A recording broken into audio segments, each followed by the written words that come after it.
Walang kawala sa buy-bust operation ang tatlong lalaking iligal na nagbebenta ng armas sa Makati City. Posible raw na bahagi sila ng mas malaking grupo. Nasa frontline ng balitang yan, si Carrie Cator.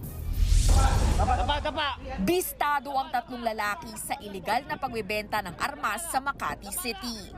Nahuli sila sa isang gun buy-bust operation sa Barangay Guadalupe Nuevo kagabi. Nasabat sa mga sospek ang tatlong Armalite na ibinibenta raw sa higit 400,000 pesos.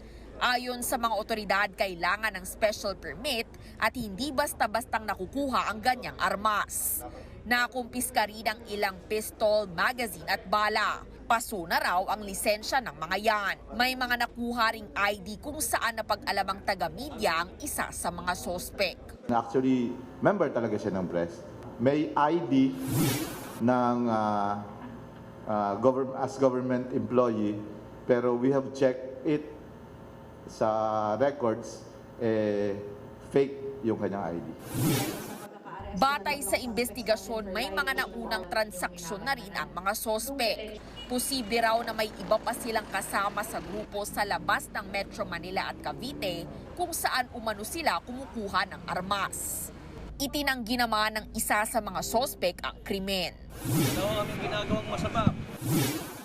Nahaharap ang mga sospek sa mga reklamong paglabag sa election gun ban at Comprehensive Firearms and Ammunition Regulation Act. Nagbabalita mula sa Frontline, Carrie Cator, News 5. Mga kapatid, Cheryl Cosim po, huwag maging huli at maging una sa lahat sa balitaan. Para sa tuloy-tuloy na talakayang sa Frontline, mag-follow at mag-subscribe sa social media pages ng News 5.